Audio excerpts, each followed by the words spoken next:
শ্রীময়ী যে এত ভালো গান করে কখনো আগে জানতে পারিনি। তো ও তো আমাকে কখনো এরকম গান শোনায়নি।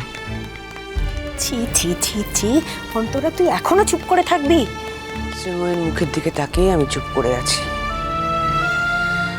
সত্যি কথা বলতে আমি ভয় পাই না, উচিত কথা বলতে ভয় পাই না, আর অন্যায়ের প্রতিবাদ আমি করেই ছাড়ি।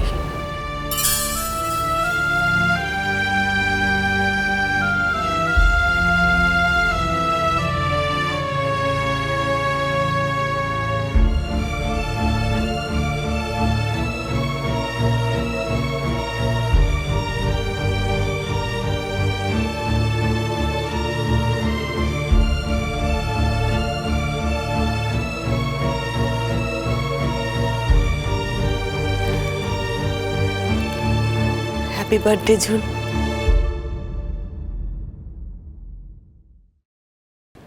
আমি তো জানতাম না এখানে তোমার জন্মদিন এইভাবে পালন করা হচ্ছে।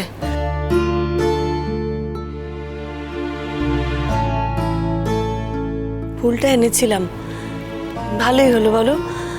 তোমার জন্মদিনের দিন আমি নিজে হাতে তোমাকে ফুলটা দিতে পারলাম।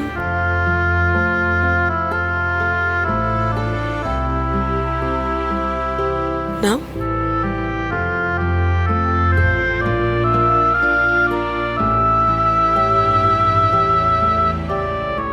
আসলে শ্রীময়ী, অনিন্দদা এত জোর করলো তো লাগছে জানো তো। আমি একটু ঘরে গিয়ে বিশ্রাম নেই।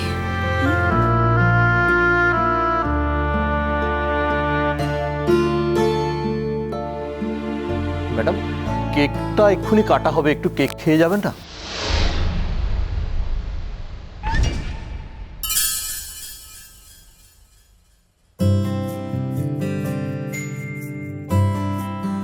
কেক খাওয়ার দরকার নেই। ছিল সুখী গৃহকোণ, আপনি আপনার ম্যাডামকে জিজ্ঞেস করুন। আমি আজ মন থেকে ওনাকে জন্মদিনের শুভেচ্ছা জানিয়েছি। চায় তবু জীবন মুচকি হাসে, হঠাৎ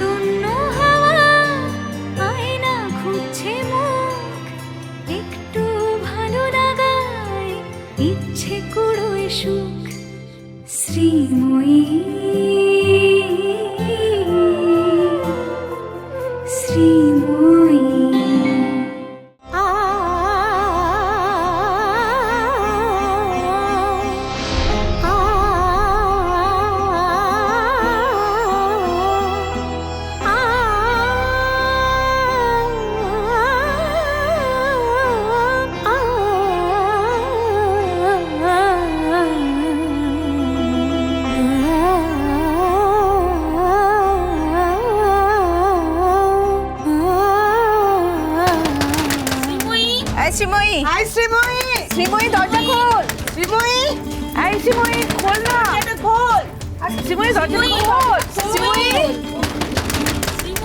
এই শ্রীময়ী আই শ্রীময়ী শ্রীময়ী দরজা খোল শ্রীময়ী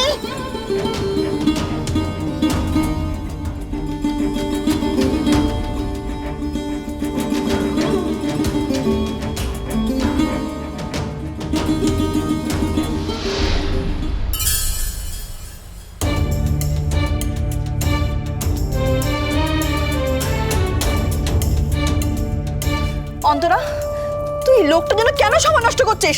তুই দরজা খোলার ব্যবস্থা কর।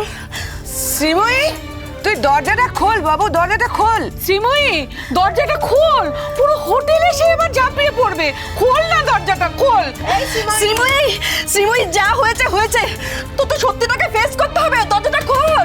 এই এবার কিন্তু আমরা সত্যি খুব বিপদে পড়ে যাব। এই দরজা খোল। এই তুই তো এরকম অবুঝ ছিলিস না। এই শ্রীময়ী এই দাঁড়া, যাদের লজ্জা নেই, ঘৃণা নেই, কিচ্ছু নেই, মান সম্মান বোধ নেই, তারা সামনে দাঁড়িয়ে থাকতে পারলো। তোর কিসের লজ্জা, কিসের দুঃখ? তুই দরজাটা খোল প্লিজ। দেখ আমি জানি তোর কোথায় আঘাত লেগেছে, আমি জানি, বুঝতে পারছি, কিন্তু এবার কি বলতো, আমাদের চিৎকার শুনে না ম্যানেজার চলে আসবে, সে দরজাটা ভেঙে দেবে। দরজাটা খোল লক্ষ্মী সোনা মেয়ে আমার, দরজাটা খোল।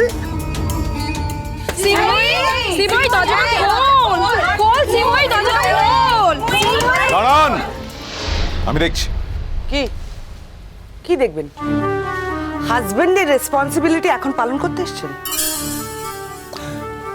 এই প্রশ্নের উত্তর আপনাকে নয়, আমি শ্রীময়ীকে দেবো। এরপরেও কিছু বলার আছে? ছি ছি ছি ছি। আমি আপনাকে কিচ্ছু বলিনি, কেন জানেন? আমি শ্রীময়ীকে ছোট করতে চাইনি, আর শ্রীময়ী কোনোদিন আপনাকে ছোট করেনি, করবেও না। আর গান শোনাতে বলা হয়েছে, কি না বান্ধবীর জন্মদিন, সেই রিকোয়েস্টটা ও রেখেছে। কিন্তু ও যদি সেরকম মেয়ে হতো না, ওইখানে ওই পাবলিক প্লেসে আপনার মুখোশটা টেনে ছিঁড়ে ফেলতে হতো।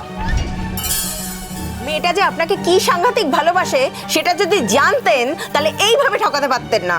ঠকানোরও তো একটা সীমা আছে। আরে অপাত্রে প্রেম নিবেদন করেছে, তোরা বুঝতেও পারছিস না এখনো? এরপরও যদি শ্রীময়ী এটুকু বোঝে, যাই হোক এই লোকটাকে ভালোবাসা যায় না, তাহলেও বেঁচে যাবে। আরে কথাই বলে না, চোরের মায়ের বড় গলা, ওনার হচ্ছে তাই। নিজে প্রেম করছে, নিজে পাপ করছে, আর শ্রীময়ীকে নানা ভাবে প্রেশারাইজ। কে আপনারা? অনেকক্ষণ থেকে অনেক কথা শুনছি, আমি আপনাদের কাছ থেকে কোনো কথা শুনতে রাজি নই। অলরাইট, গলা নামিয়ে কথা বলুন, নামিয়ে।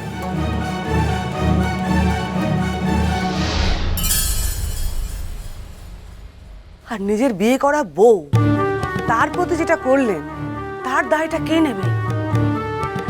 আসলে শ্রীময়ী এমন একটা মেয়ে না, ও কোনোদিন কোনো প্রতিবাদ করেনি। তো যে পাপটা করলেন, এটা কি ধরনের পাপ? কে তুমি? কে তুমি আমায় এতগুলো কথা বলছো? কোথায় ছিলে 25 বছর? তোমাকে তো দুদিন আগেও চিনতাম না। হু আর ইউ?